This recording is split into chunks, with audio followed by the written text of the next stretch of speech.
प्यारे बच्चों, हम लोग आज इंटरमीडिएट भौतिक विज्ञान में भाग 2 में प्रकाश का ध्रुवण अध्याय के न्यूमेरिकल पढ़ेंगे। इस सीरीज को हम लोग देखेंगे। इसमें सबसे पहले आवश्यकता है कि आवश्यक सूत्र क्या हैं, किन सूत्रों की आवश्यकता है जिससे सवाल आपके ये लग जाएंगे। इसमें आवश्यकता है, सूत्र हमको पढ़ना है, ब्रूस्टर का नियम पढ़ाया गया था, N बराबर 10IP, ये हमने पढ़ा था। इसमें n क्या था? इसमें n क्या था? n था अपवर्तनांक, n था अपवर्तनांक। और Ip क्या था? Ip था ध्रुवण कोण।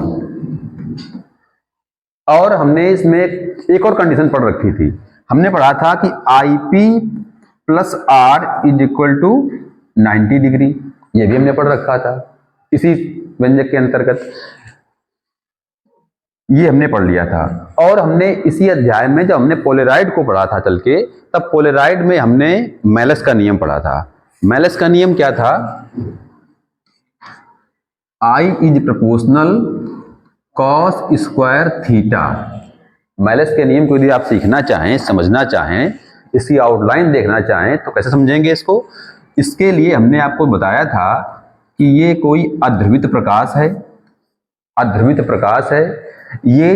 अध्रुवित प्रकाश जब किसी पोलेराइड पर हम आपतित करेंगे तो पोलेराइड पर, ये इसके कंपन के तल हैं पोलेराइड के,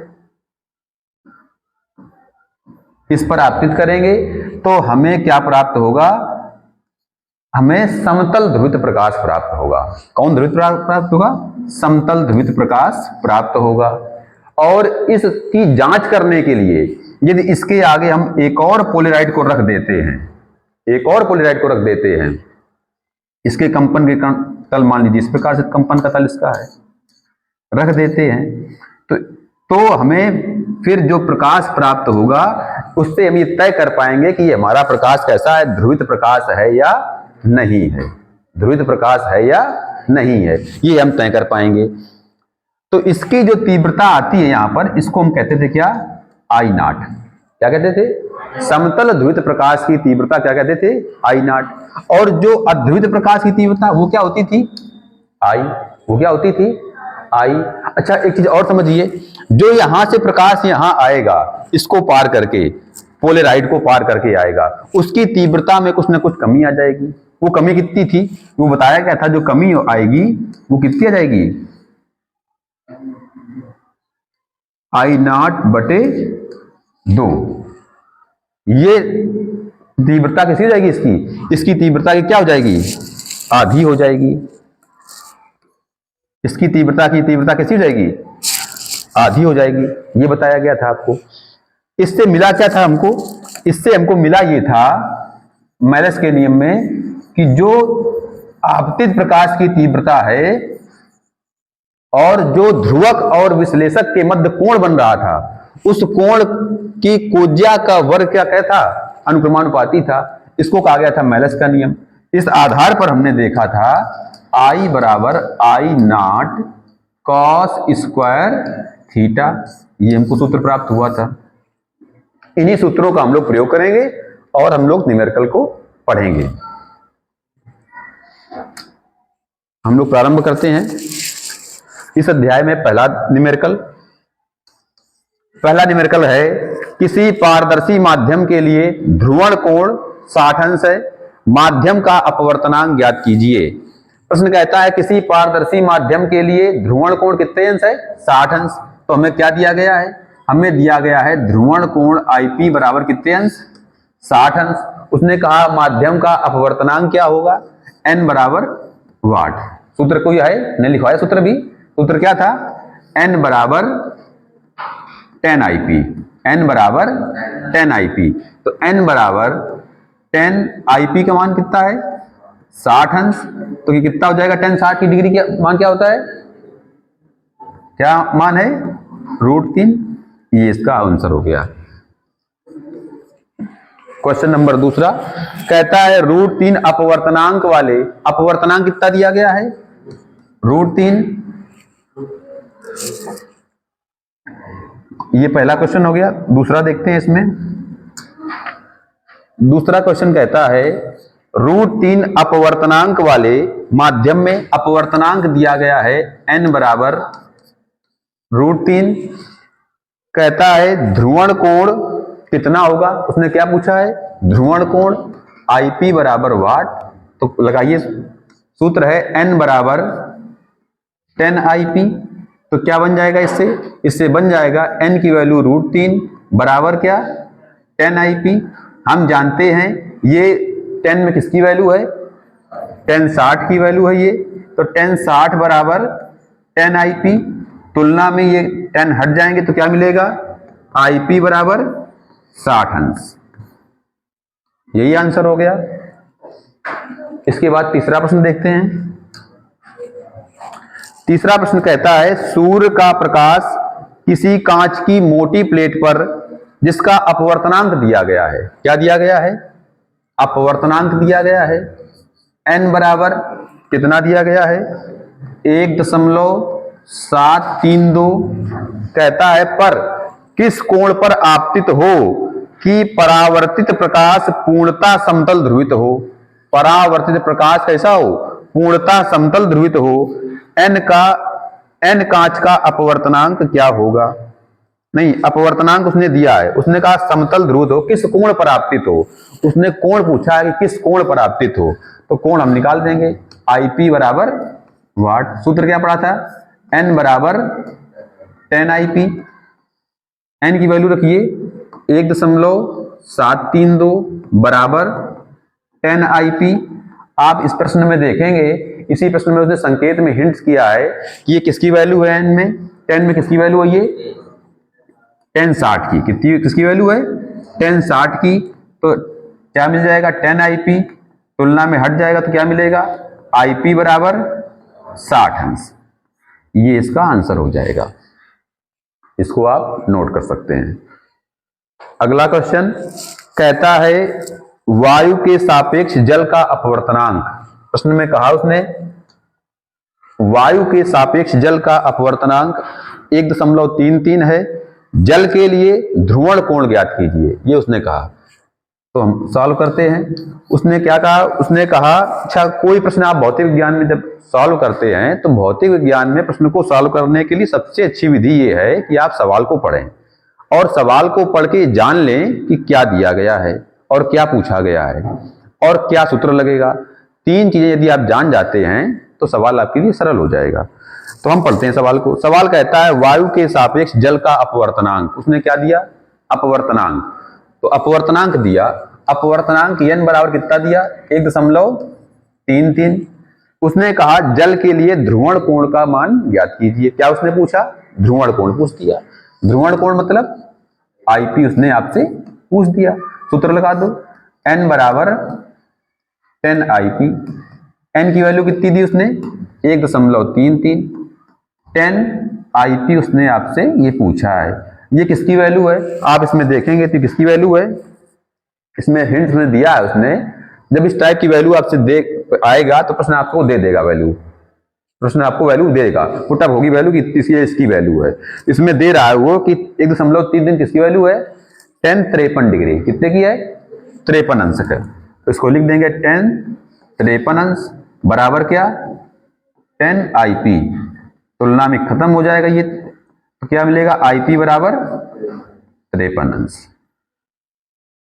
इस प्रकार से ये प्रश्न आप नोट कर लेंगे। अगला प्रश्न कहता है 1.54 अपवर्तनांक वाली कांच की एक प्लेट पर प्रकाश किरण इस प्रकार आपतित है कि परावर्तित किरण पूर्णतः समतल ध्रुवित है। तो ज्ञात कीजिए, क्या ज्ञात कीजिए, नंबर 1 आपतन कोण ज्ञात कीजिए, नंबर 2 अपवर्तन कोण ज्ञात कीजिए, नंबर 3 क्रांतिक कोण ज्ञात कीजिए।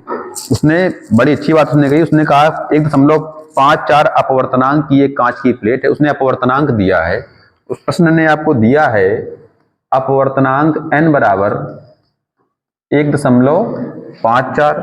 उसने कहा कांच की एक प्लेट पर प्रकाश किरण इस प्रकार आपतित है कि परावर्तित किरण कैसी है, पूर्णतः समतल ध्रुवित है। तो ज्ञात करो, क्या ज्ञात करो, आपतन कोण। कौन सा कोण ज्ञात करो, आपतन कोण। उसने आपसे आईपी की वैल्यू पूछ दी है, किसकी वैल्यू पूछ दी है, आईपी की वैल्यू पूछ दी। सूत्र आप लगाइए, एन बराबर 10 आईपी, एन बराबर 10 आईपी। इसमें वैल्यू रखिए, एन की वैल्यू कितनी है, एन की वैल्यू कितनी है 1.54 बराबर 10 आईपी। ये किसकी वैल्यू है, ये वैल्यू है 1057 अंश की, बराबर क्या 10 आईपी। इसमें आईपी बराबर क्या मिल जाएगा आपको, 57 अंश। आईपी बराबर क्या मिल जाएगा, 57 अंश। दूसरा उसने कहा अपवर्तन कोण ज्ञात कीजिए। कौन सा कोण ज्ञात कीजिए, अपवर्तन कोण। हमने कंडीशन एक पढ़ी थी इसी प्रश्न में, हमने एक पढ़ी थी कंडीशन कि आईपी प्लस आर बराबर 90 अंश। आईपी की वैल्यू कितनी है, 57 अंश, ये सेकेंड पार्ट है, प्लस आर बराबर 90 अंश। तो आर बराबर 90 माइनस 95 कर देंगे 57 डिग्री। तो कितना मिलेगा यहां पे, तो यहां पर मिलेगा 33 डिग्री। ये किसकी वैल्यू आ गई, आर की वैल्यू आ गई। ये सेकंड पार्ट हो गया। इसी में थर्ड पार्ट भी उसने कहा है, उसने कहा कि इसमें आप क्रांतिक कोण भी ज्ञात कीजिए। क्या ज्ञात कीजिए, क्रांतिक कोण। तो क्रांतिक कोण के संबंध में हमने एक संबंध पढ़ा था, n बराबर 1/sin c, n बराबर 1/sin c। इसको हम देख लेते हैं। इसमें n की वैल्यू हमको पता है, n की वैल्यू हमको पता है। आप प्रयोग करिए तो आपको मिल जाएगा। इस प्रश्न में, इस सूत्र में रख रहे हैं n की वैल्यू 1.54 बराबर 1/sin c। इसमें c की वैल्यू निकालनी है, तो इसको इस प्रकार से लिख दें, sin c बराबर 1/1.54। इसका जब हम इसको जब डिवाइड करेंगे तो हमें कुछ इस प्रकार से मान मिलेगा 0.6493 sin c। इसको जब डिवाइड करेंगे, ये किसकी वैल्यू है, ये वैल्यू है साइन में, ये वैल्यू किसकी है, ये साइन में वैल्यू है 40.5 अंश की। तुलना में साइन चले हट जाएंगे तो क्या मिलेगा, c बराबर 40.5 अंश। इस प्रकार से हम तीनों उत्तर इस प्रश्न के प्राप्त कर सकते हैं। पहला ये, दूसरा ये और तीसरा ये। इसको आप नोट कर लीजिए।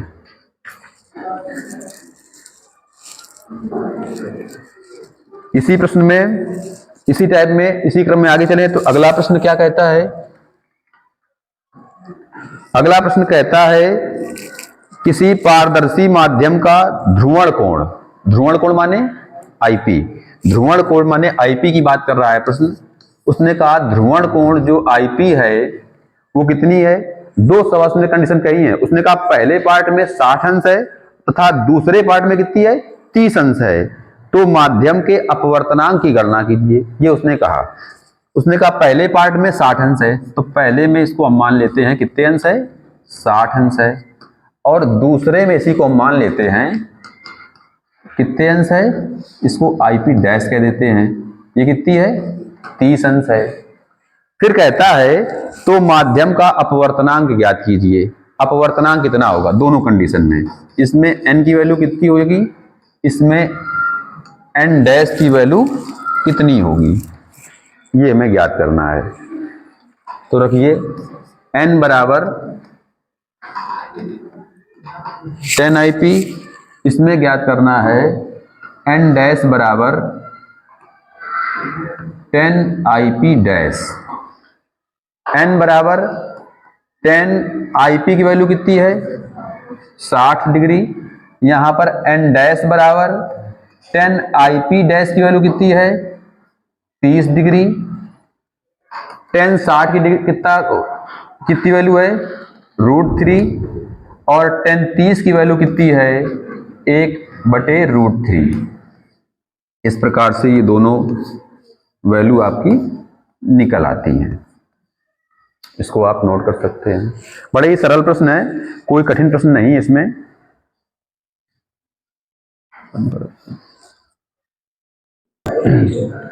ठीक, इस प्रश्न को आप नोट कर लीजिए।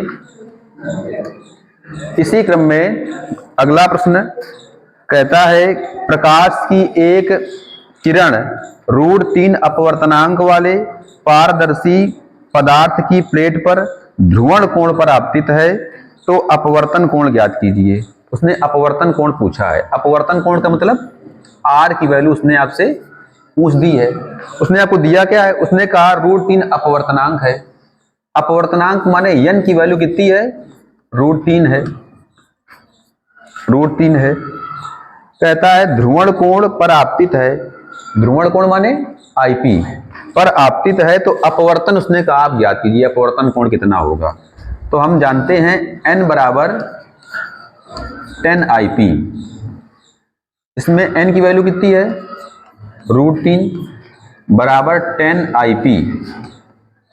ये किसकी वैल्यू है 10 में, ये 10 में 60 अंश की वैल्यू है 10IP। इसमें IP बराबर क्या मिल जाएगा, 60 अंश। IP का मान 60 अंश आ गया। हम एक पढ़ चुके हैं IP प्लस R बराबर 90 अंश। इससे हमको क्या मिल जाएगा, इससे हमको मिल जाएगा IP की वैल्यू रखिए यहां पर 60 प्लस R बराबर 90 अंश। तो R बराबर 90 माइनस 60, तो R बराबर 30 अंश। इसको आप इस तरीके से नोट कर लीजिए। इसी क्रम में अगला प्रश्न कहता है, क्षितिज से ऊपर सूर्य किस कोण पर हो जिससे कि शांत जल n बराबर 1.327 के तल पर परावर्तित सूर्य का प्रकाश ध्रुवित हो। उसने कुछ इस प्रकार से आपसे पूछ दिया है कि मान लीजिए यहां पर ये सूर्य है और सूर्य से प्रकाश आ रहा है।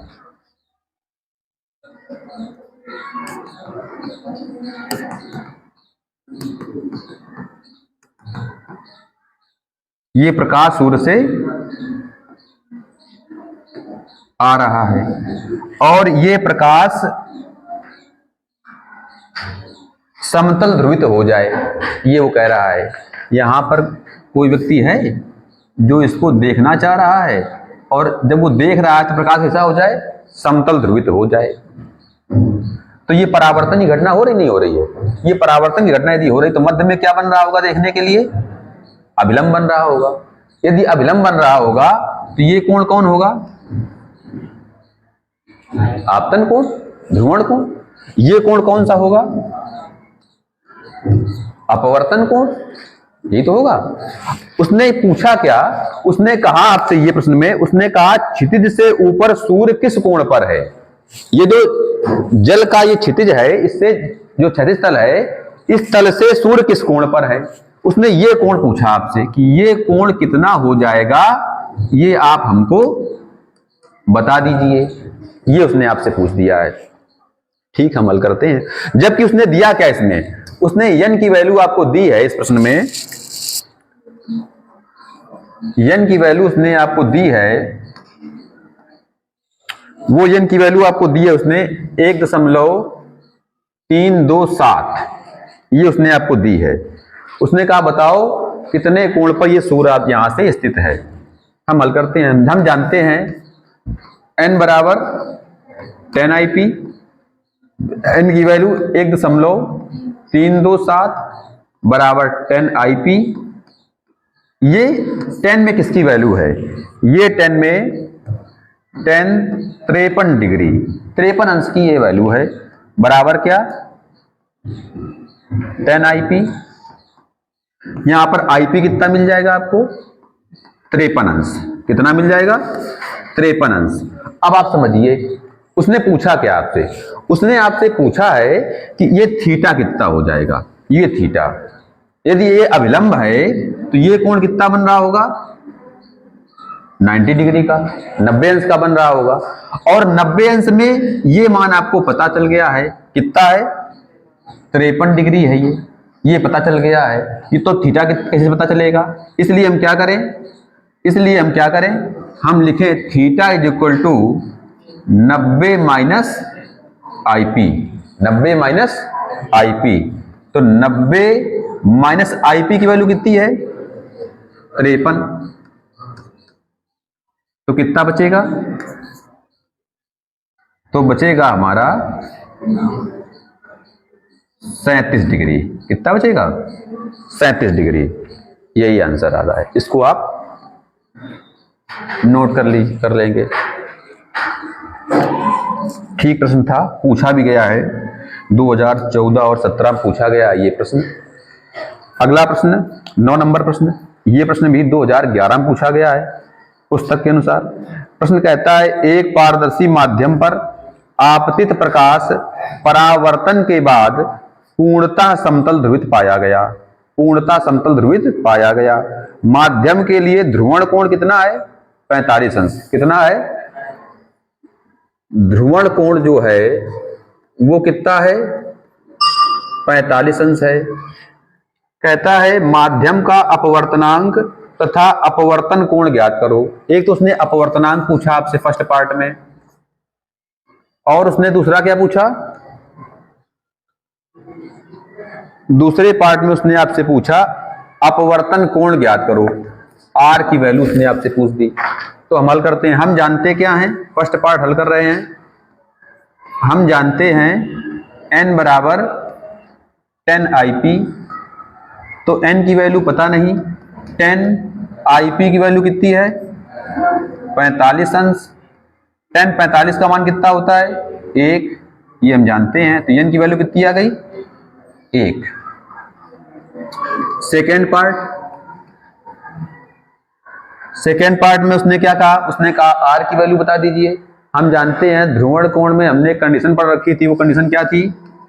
IP प्लस R बराबर कितना? 90 अंश। इसमें हमें R की वैल्यू पता करनी है, IP की वैल्यू हमको पता है। तो R बराबर 90 माइनस IP, तो R बराबर 90 माइनस 45, तो बन जाएगा 45 अंश। ये R की वैल्यू आ गई। इस तरीके से इसको आप नोट कर सकते हैं। अच्छा सवाल था। सवाल नंबर ये आप नोट कर लें। अगला प्रश्न हम पढ़ते हैं। अगला प्रश्न भी 2011 में पूछा गया है। वो कहता है प्रकाश की एक किरण कांच की पट्टिका जिसका अपवर्तनांक 1.536 है पर ध्रुवण कोण पर आपतित होती है। अपवर्तन कोण की गणना कीजिए। उसने फिर अपवर्तन कोण पूछा है। उसने कहा जिसका अपवर्तनांक उसने दिया गया आपको, उसने आपको अपवर्तनांक दिया है। अपवर्तनांक n की वैल्यू उसने दी है आपको 1.536। उसने कहा ध्रुवण कोण पर आपतित है, अपवर्तनांक आप बता दीजिए, अपवर्तन कोण बता दीजिए, r की वैल्यू आप बता दीजिए इसमें। ठीक, बता देंगे r की वैल्यू। हम क्या करेंगे? हम इसको n बराबर 10 IP, n बराबर 10 IP, n की वैल्यू कितनी है? 1.536 बराबर 10 IP। ये 10 में किसकी वैल्यू है? ये 10 में किसकी वैल्यू है? ये है 10 में 56 अंश 56 मिनट की ये वैल्यू है बराबर 10 IP। इसमें IP की वैल्यू कितनी मिल जाएगी? 56 अंश 56 मिनट। ये वैल्यू आपको IP की प्राप्त हो जाएगी। उसने आपसे ये नहीं पूछा है, उसने पूछा आपसे R है, R की वैल्यू पूछी है। हमने एक कंडीशन पढ़ रखी थी, वो कंडीशन थी IP प्लस R बराबर 90 अंश। इसमें आर की वैल्यू पूछी गई है तो हो जाएगा 90 माइनस आईपी, पक्षांतरण आप कर देंगे तो आर बराबर 90 माइनस आईपी की वैल्यू कितनी है, आईपी की वैल्यू है 56 अंश 56 मिनट। इसको जब आप घटाएंगे तो आएगा आपका मान, वो मान आपका आएगा 33 अंश 40 मिनट, ये मान आपका प्राप्त हो जाएगा 4 मिनट।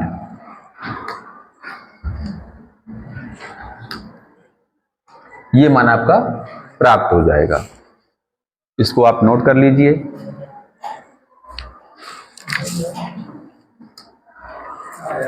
इसी क्रम में चलते हैं आगे। तो अगला प्रश्न कहता है सूर्य का प्रकाश जल पर 53 अंश पर आपतित करने पर परावर्तित प्रकाश पूर्णतः समतल ध्रुवित पाया जाता है। ज्ञात कीजिए प्रकाश का अपवर्तन कोण तथा जल का अपवर्तनांक। उसने क्या दिया है, हमने आपसे कहा कि सवाल, भौतिक विज्ञान के सवाल आपके लिए सरल हो जाएंगे कब, जब सवाल को आप पढ़ेंगे और ये पता कर लेंगे क्या दिया गया है, क्या पूछा गया है और सूत्र क्या लगेगा। तो सवाल में उसने कहा कि सूर्य का प्रकाश जल पर 53 अंश के कोण पर क्या है, आपतित करने पर परावर्तित प्रकाश पूर्णतः समतल ध्रुवित है। उसने कोण दिया है, वो कोण कितना उसने दिया है, आईपी की वैल्यू कितनी दी है, 53 अंश। उसने कहा पूर्णतः समतल ध्रुवित पाया गया। ज्ञात कीजिए अपवर्तन कोण। अपवर्तन कोण माने आर की वैल्यू उसने पूछी है और उसने कहा ज्ञात कीजिए अपवर्तनांक। उसने अपवर्तनांक एन की वैल्यू पूछी है। ये फर्स्ट पार्ट हो गया, ये सेकेंड पार्ट हो गया। यदि हम फर्स्ट पार्ट को हल करें तो हमने ध्रुवण कोण से एक संबंध पढ़ रहा था, वो संबंध होता है आईपी प्लस आर बराबर 90 डिग्री। इससे आर की वैल्यू निकालेंगे तो क्या बन जाएगा,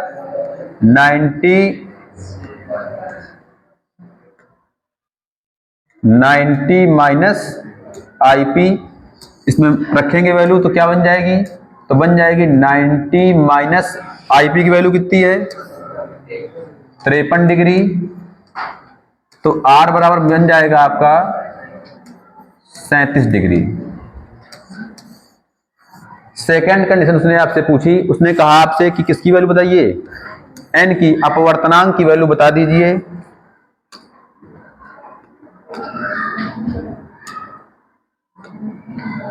सेकेंड कंडीशन में उसने अपवर्तनांक की वैल्यू पूछी, एन बराबर वाट। तो क्या बन जाएगा, इसमें सूत्र हमने पढ़ा था, एन बराबर 10 आईपी। इसमें एन बराबर 10 आईपी की वैल्यू कितनी है, 53 डिग्री। 53 डिग्री की जो वैल्यू होती है वो होती है 1.327। ये आपको प्रश्न में नीचे हिंट्स में दी रही होगी, इसको आप नोट कर लीजिए इस तरीके से। अगला प्रश्न कहता है किसी माध्यम के लिए क्रांतिक कोण 45 अंश है। क्रांतिक कोण, आपकी बार उसने क्या दिया आपको, क्रांतिक कोण दिया आपको।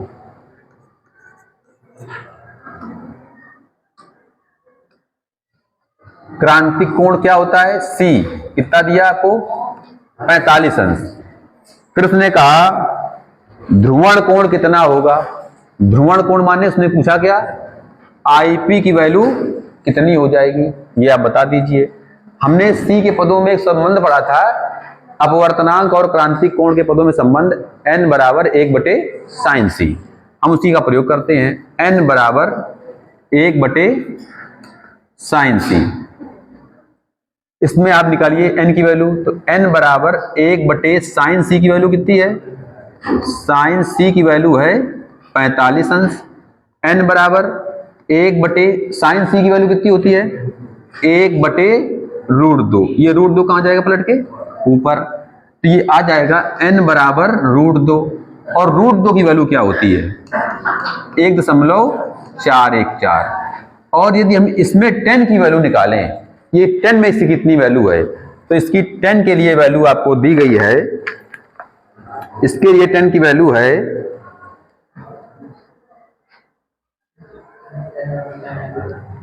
इसके लिए 10 की वैल्यू आपको दी गई है, नहीं ये आपकी वैल्यू कहाँ गई, ठीक। इसके बाद उसने ये नहीं पूछा, उसने कहा कि ये आप ये n की वैल्यू निकाल ली। उसने पूछा आपसे क्या था, आईपी पूछा था। तो हम जानते हैं संबंध n बराबर क्या होता है, 10 IP। n की वैल्यू यहां रखिए 1.414 बराबर क्या 10 IP। ये किसकी वैल्यू है 10 के लिए, ये 10 के लिए वैल्यू है 54.7 अंश की 10 IP। तो हमको क्या मिल जाएगा इससे, इससे हमको मिल जाएगा IP बराबर 54.7 अंश। इस तरीके से इसको आप नोट कर सकते हैं। पहले आप इसको यहां तक करेंगे, इसके बाद आपको यहां से नोट करेंगे, तब आपका ये सही आ जाएगा। उसने आपको C की वैल्यू दी थी क्रांतिक कोण पर, उसने IP की वैल्यू पूछी थी। हम जानते थे क्रांतिक कोण अपवर्तनांक में संबंध n बराबर 1/sin c, उसका प्रयोग किया, ये n की वैल्यू आ गई। इसमें हमने संबंध लगाया n बराबर 10 IP का और उससे हल किया तो हमें IP की वैल्यू प्राप्त हो गई। इसी क्रम में अगला सवाल हम पढ़ते हैं।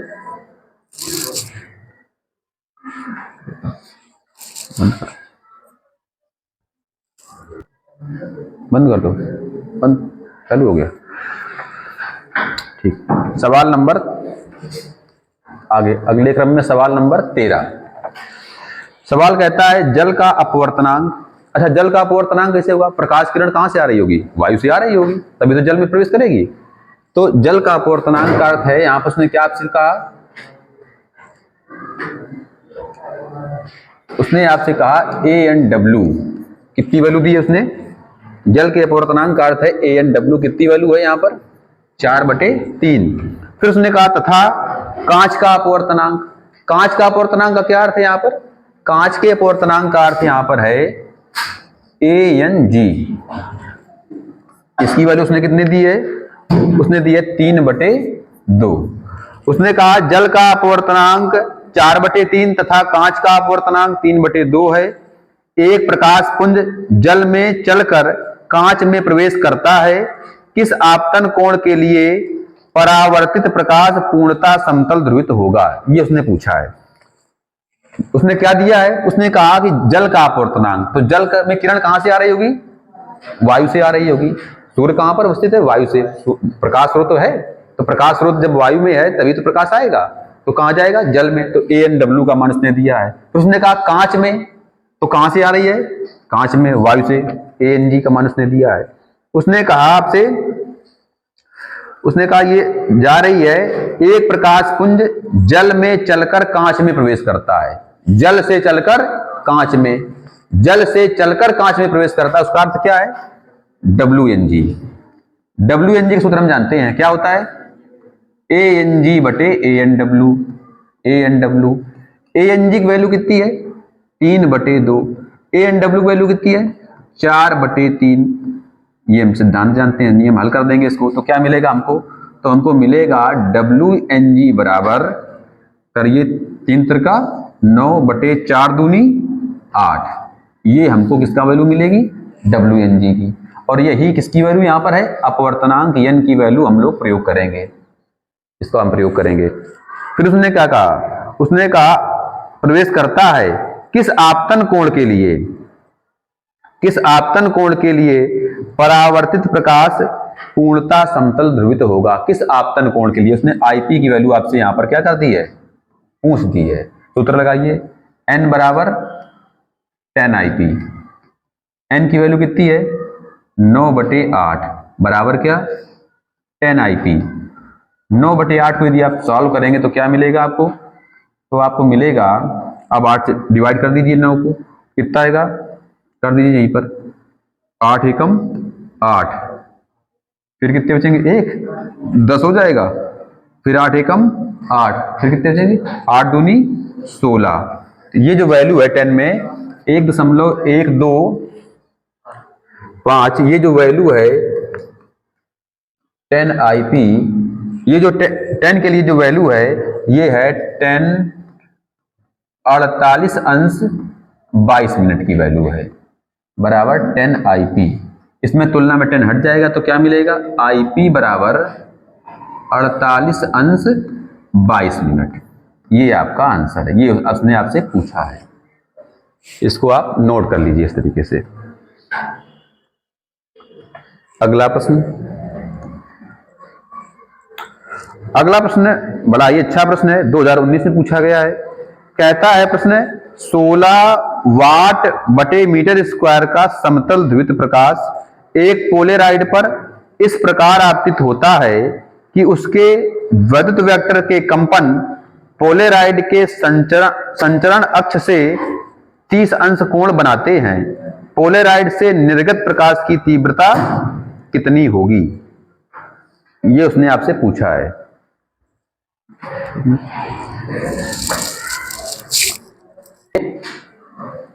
उसने इस प्रश्न में क्या कहा, उसने कहा आपसे कि 16 वाट बटे मीटर स्क्वायर का समतल ध्रुवित प्रकाश।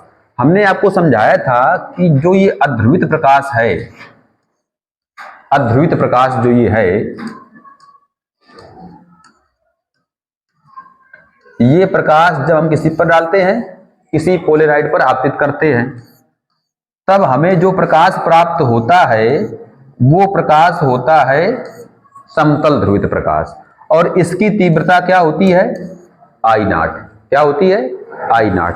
अब प्रश्न हमारा क्या कहता है, प्रश्न कहता है 16 वाट बटे मीटर स्क्वायर का समतल ध्रुवित प्रकाश। उसने कहा प्रकाश कैसा है, समतल ध्रुवित, इसका मतलब किसकी वैल्यू दी है, I0 की वैल्यू दी है। तो उसने हमको दिया है इस प्रश्न में I0 बराबर कितना दिया है, 16 वाट बटे मीटर स्क्वायर। समतल ध्रुवित प्रकाश पोलेराइड पर इस प्रकार आपतित होता है कि वैद्युत वेक्टर के कंपन पोलेराइड के संचरण अक्ष से कितना कोण बनाते हैं, 30 अंश। जो कोण बन रहा है वो कितने बन रहा होगा, 30 अंश का। कितने बन रहा होगा, थीटा कितना यहां पर है, 30 अंश। उसने कहा पोलेराइड से निर्गत प्रकाश की तीव्रता कितनी होगी, आई की वैल्यू उसने आपसे पूछ दी है। मैलेस का नियम हमने पढ़ा था, वो नियम हम लिख दें यहां पर। मैलेस के नियम से, मैलेस का नियम क्या है,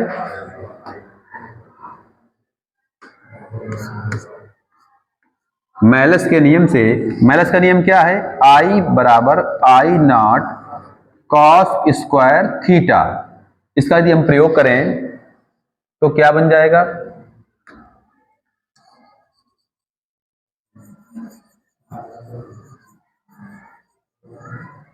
तो बन जाएगा, इसमें प्रयोग करिए तो I बराबर I0 की वैल्यू कितनी है, I0 की वैल्यू है 16 इंटू कॉस स्क्वायर थीटा की वैल्यू क्या हो जाएगी, कॉस स्क्वायर थीटा की वैल्यू कितनी, 30 अंश। तो 16 गुणा कॉस 30 अंश की कितनी वैल्यू होती है, कॉस 30 की वैल्यू √3/2, तो √3/2 का होल स्क्वायर बन जाएगा। तब क्या बन जाएगा, तब बन जाएगा 16 गुणा, इसका स्क्वायर करेंगे कितना मिलेगा 3, इसका करेंगे वर्ग कितना मिलेगा 4, 4 एकम 4, 4 चौको 4 तिहाई 12। ये भी तीव्रता है, इसका मतलब भी क्या होगा, वाट बटे मीटर स्क्वायर। ये आपका आंसर आ जाएगा, इसको आप नोट कर लीजिए। अच्छा प्रश्न था। अगला प्रश्न कह रहा है पोलेराइड ए तथा बी क्रॉसित स्थिति में है। उसने ये कहा क्रॉसित स्थिति में है, पोलेराइड ए पर 100 वाट बटे मीटर स्क्वायर तीव्रता का अध्रुवित प्रकाश आपतित है। पोलेराइड बी को 30 अंश कोण घुमा देने पर पोलेराइड बी से निर्गत प्रकाश की तीव्रता की गणना कीजिए। इसको सॉल्व करते हैं प्रश्न को। अच्छा प्रश्न ये भी है, कहता है पोलेराइड ए और बी क्रॉसित अवस्था में है, दो पोलेराइड हैं,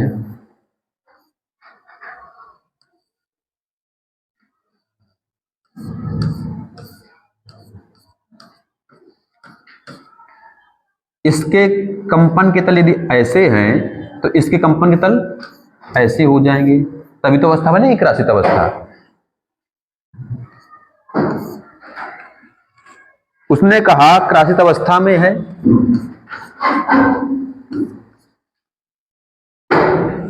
फिर उसने कहा इसमें कि पोलेराइड ए पर 100 वाट बटे मीटर स्क्वायर की तीव्रता का अध्रुवित प्रकाश, यहां जो यह ध्रुवित प्रकाश आ रहा है इसकी तीव्रता कितनी है, यहां पर 100 वाट बटे मीटर स्क्वायर आपतित हो रहा है। फिर उसने कहा पोलेराइड बी को 30 अंश घुमा देने पर, इस पोलेराइड को 30 अंश घुमा दीजिए, 30 अंश, ये 30 अंश आपने घुमा दिया तो बचा कितना फिर भैया, 60 डिग्री बचा। कितना बचा, 60 अंश बचा यहां पर 30 डिग्री घुमा देने पर।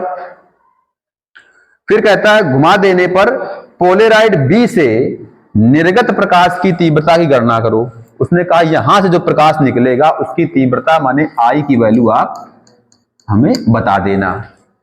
अच्छा, जब यहां से प्रकाश यहां पर आता है तो उसको हम लोग क्या कहते थे, याद करिए, आई नॉट। और जो प्रकाश इस पर आ रहा है वो इसके लिए क्या है, आई नॉट, वही तो है। और जो यहां पर आएगा उसको हम क्या मान लेंगे, आई नॉट डैश मान लेंगे। पहले हम इसका मान ज्ञात करते हैं। तो आप जानते हैं जो ये आई नॉट डैश की वैल्यू होगी वो कितनी हो जाएगी, आई नॉट बाई 2 हो जाएगी। ये हम जानते हैं, बता चुके हैं आपको। इसलिए आई नॉट डैश की वैल्यू क्या बन जाएगी, 100 बटे 2। तो आई नॉट डैश की वैल्यू क्या बन जाएगी, 50 वाट बटे मीटर स्क्वायर, ये बन जाएगी। हमें मान किसका जाता है, ये आई का मान चाहिए। तो मैलस का नियम जो कहता है वो कहता है आई बराबर I naught dash cos square theta. हम प्रयोग करें तो आई बराबर आई नॉट डैश की value 50 into cos square theta की वैल्यू कितनी रखेंगे हम लोग, कितनी रखेंगे, उसने कहा 30 अंश घुमा देने पर, तो कितना आएगा 60 डिग्री। इसको सॉल्व करते हैं, इसको हम लोग सॉल्व करते हैं तो क्या बन जाएगा, तो बन जाएगा आई बराबर 50 इंटू कॉस 60 की वैल्यू कितनी होती है 1/2। तो 1/2 का करेंगे वर्ग तो कितना मिल जाएगा, तो मिल जाएगा आई बराबर 50 इंटू 1/4। इसको भाग करिए 4 से, कितना आ जाएगा 12.5 वाट बटे मीटर स्क्वायर। ये वैल्यू आपको मिल जाएगी। ये आपका आंसर था। इसको आप नोट कर सकते हैं इस प्रकार से, आप इसको नोट कर लीजिए। अगला प्रश्न कहता है एक पोलेराइड पर समतल ध्रुवित प्रकाश पोलेराइड की ध्रुवण दिशा से 30 अंश के कोण पर गिरता है। पोलेराइड से निर्गत प्रकाश की तीव्रता आपतित प्रकाश की तीव्रता के कितने प्रतिशत है। अब सवाल क्या कहता है, सुनिए सवाल, अच्छा सवाल है। सवाल कहता है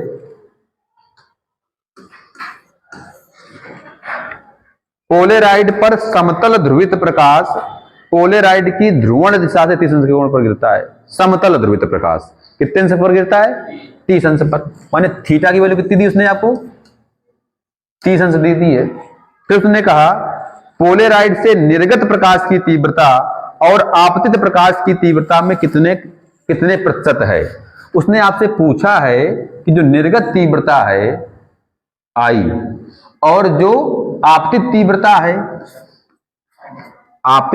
है इसका परसेंटेज क्या होगा, ये आप हमें बता दीजिए। तो हम जानते हैं मैलस का नियम, वो नियम क्या है, आई बराबर I naught cos square theta. इसको सॉल्व करते हैं, ध्यान समझिए। इसको हम क्या करेंगे, आई अपान आई नॉट बराबर कॉस स्क्वायर थीटा। हम क्या करेंगे, I upon I naught cos square theta की वैल्यू कितनी है 30 डिग्री, यहां रख देंगे। I upon I naught cos 30 degree की वैल्यू कितनी होती है, √3/2 का होल स्क्वायर। इससे हम क्या करेंगे, बहुत ध्यान समझिए, हम करेंगे I upon I naught is equal to √3 की स्क्वायर करेंगे 3/4। उसने ये नहीं पूछा, उसने पूछा कि आपसे, उसने कहा कि भैया परसेंटेज कितना बनेगा, कितने प्रतिशत है, तो हम प्रतिशत कर देंगे। आई अपॉन आई नॉट प्रतिशत निकाल देंगे इसका, तो इसमें भी करेंगे 3/4 इंटू 100 प्रतिशत। 4 से काटिए, 4 25 आम 100, 25 दिया 75। तो आई अपॉन आई नॉट का प्रतिशत कितना बन जाएगा, 75%। इस तरीके से ये प्रश्न आपका सॉल्व हो जाएगा। इसको आप नोट कर लीजिए, अच्छा प्रश्न है।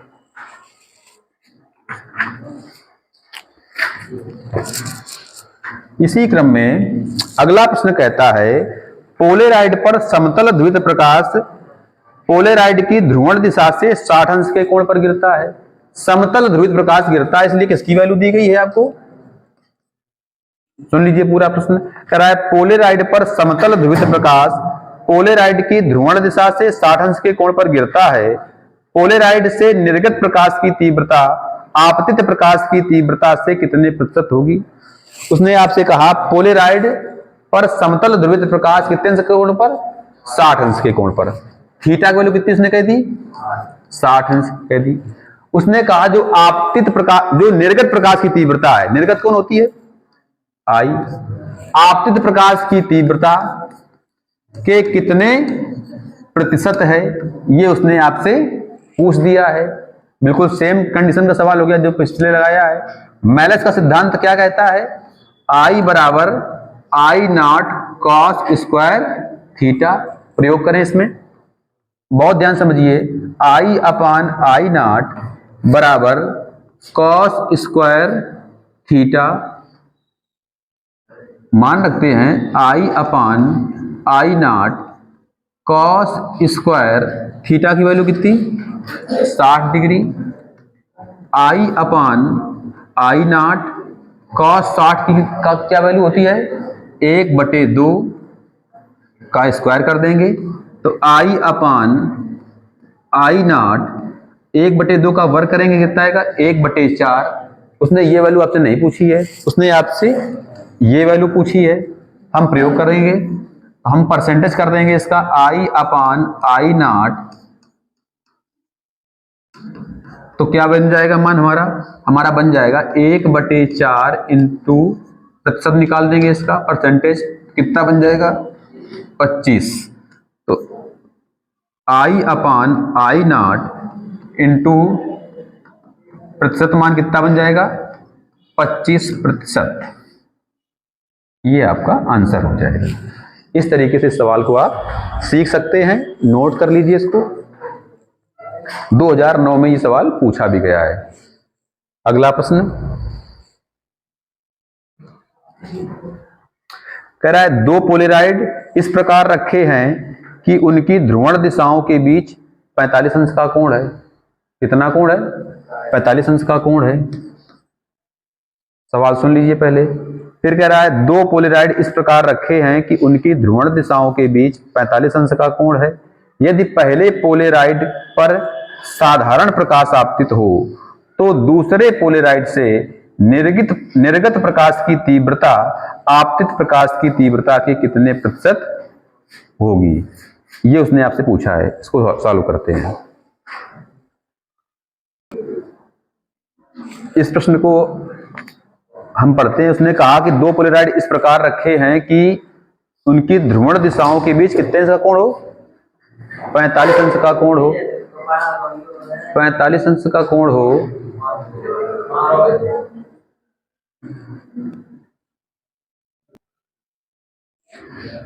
दो पोलेराइड कितने अंश के कोण पर रखे हैं, 45 अंश के। उसने थीटा की वैल्यू दी आपको कितने अंश, 45 अंश। फिर उसने कहा आपसे उनकी ध्रुवण दिशाओं के बीच 45 अंश का कोण है। पहले पोलेराइड पर साधारण प्रकाश आपतित होता है दो पोलराइड जब आप रखेंगे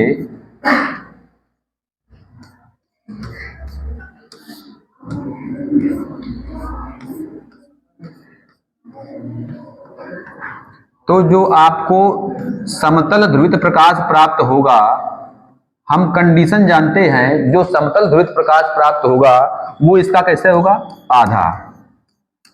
किसी कांच के पृष्ठ पर प्रकाश डालिए, जब प्रकाश उधर निकलेगा उसकी तीव्रता में क्या मिलेगी, कमी मिलेगी। क्या मिलेगी, कमी। तो यहां पर जो कमी आई वो कितनी हो जाएगी, I0/2, आधी होती है।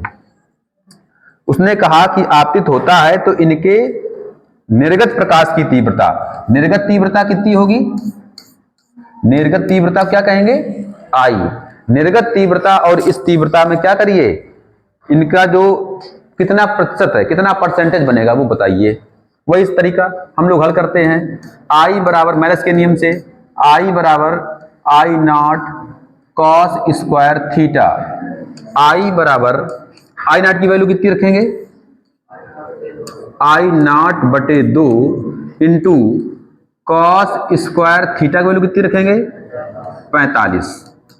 हम जानते हैं कि कॉस 45 की वैल्यू कितनी होती है, 1/√2 का स्क्वायर कर देंगे तो हमें क्या मिलेगा, तो हमें मिलेगा I0/2 इंटू इसका वर्ग करेंगे तो क्या मिलेगा, 1/2। इस आधार पर हमें क्या मिलेगा, इस आधार पर हमें मिलेगा I बराबर I0/4। हमें ये नहीं पता करना था। उसने कहा कि जो निर्गत प्रकाश की तीव्रता है और जो आपतित प्रकाश की तीव्रता है, इनका कितना परसेंटेज है ये आप बता दीजिए। तो इसमें हम क्या कर देंगे, क्या मिलेगा हमको यहाँ पर 1/4, उसका क्या कर देंगे परसेंटेज। तो कितने परसेंट आएगा भैया, 25%। तो उत्तर जो हमको प्राप्त हुआ वो हुआ I/I0 इंटू परसेंटेज कितना आया, 25%। इसको दोबारा समझ लीजिए आप। प्रश्न ये था, प्रश्न कह रहा था कि दो पोलराइड रखे हैं, उनके बीच का कोण कितना है, 45 अंश। उसने कहा 45 अंश का कोण है, उसमें कहा कि जो आपतित प्रकाश की तीव्रता है, वो जो तीव्रता जो यहां पर आपतित हुई, जो निकल के आई, वो कितनी हो जाएगी, इसकी अध्रुवित प्रकाश की आधी हो जाएगी। ये तीव्रता घट जाएगी यहाँ पर। उसको हमने लिखा I0/2। हमने मैलस का सिद्धांत प्रयोग कर दिया। उसने पूछा हमसे कि जो तीव्रता निकल कर आएगी I, वो तीव्रता और जो आपतित तीव्रता है I0, उनमें कितना परसेंटेज है। तो हमने कहा परसेंटेज निकाल देंगे। सिद्धांत को हल किया हमने, मान रखा, प्रयोग किया, तो हमें मिला क्या, I/I0 इंटू 100%, प्रतिशत निकाला हमने और हल कर दिया तो कितने परसेंट आ गया, 25% आ गया आपका। इस प्रकार से सवाल आप इसको नोट कर लेंगे। अच्छा सवाल था। इस अध्याय का अंतिम प्रश्न कहता है, दो पोलराइड इस प्रकार रखे हैं कि उनसे निर्गत प्रकाश की तीव्रता अधिकतम है। एक पोलराइड को 30 अंश के कोण पर, उसने अब की बार कोण दे दिए हैं, एक को 45 अंश के कोण पर और 60 अंश के कोण पर घुमाने पर निर्गत प्रकाश की तीव्रता में अधिकतम कितना प्रतिशत आएगा। 3 पार्ट में उसने हल कराया है। पहले पार्ट में उसने आपको दिया थीटा कितने अंश दिया, आपको 30 अंश।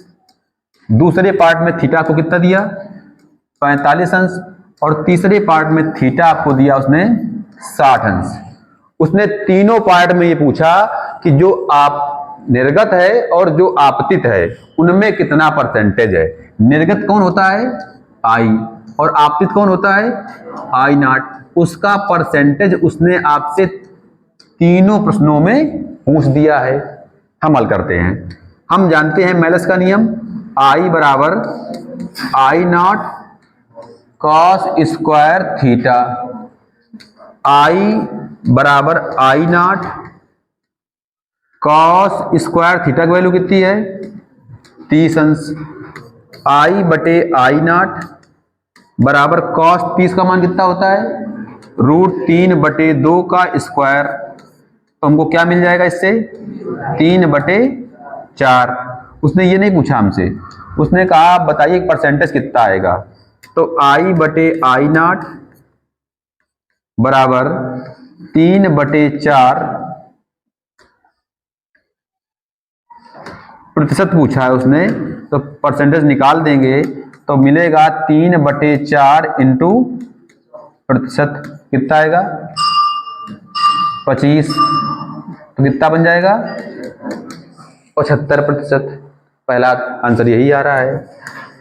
इसी प्रकार जब सेकेंड पार्ट को हल करेंगे तो क्या मिलेगा, इसमें भी हमको मिल जाएगा I/I0 cos स्क्वायर थीटा। तो I/I0 cos स्क्वायर थीटा की वैल्यू कितनी 45 अंश। तो I/I0 cos 45 का मान कितना होता है 1/√2 का स्क्वायर कर देंगे। उसने परसेंटेज में मान पूछा है, I/I0 का प्रतिशत मान बराबर क्या मिल जाएगा 1/2 इंटू 100। तो कितना मिल जाएगा भैया यहाँ पर 50% मिल जाएगा। यही आंसर है। और जब हम तीसरे की बात करेंगे, ये दो आप नोट कर लीजिए।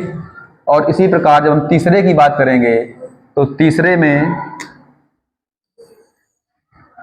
फिर पुनः सूत्र वही लगाएंगे, मेलस का नियम, I/I0 cos स्क्वायर थीटा। तो हम लिखेंगे I/I0 बराबर cos स्क्वायर थीटा की वैल्यू कितनी प्रयोग करेंगे 60 डिग्री। तो I/I0 cos 60 की कितनी वैल्यू होती है 1/2 का स्क्वायर। परसेंटेज में मान लिखेंगे तो क्या मिलेगा, तो मिलेगा I/I0 बराबर 1/4 इंटू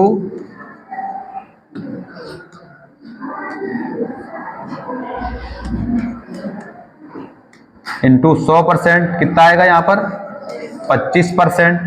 तो जो वैल्यू जो आंसर आएगा वो क्या आएगा I/I0 बराबर I/I इंटू 100% बराबर क्या आएगा 25%। ये आपका आंसर हो जाएगा। इस प्रकार से ये अध्याय आपका पूरा पड़ जाता है।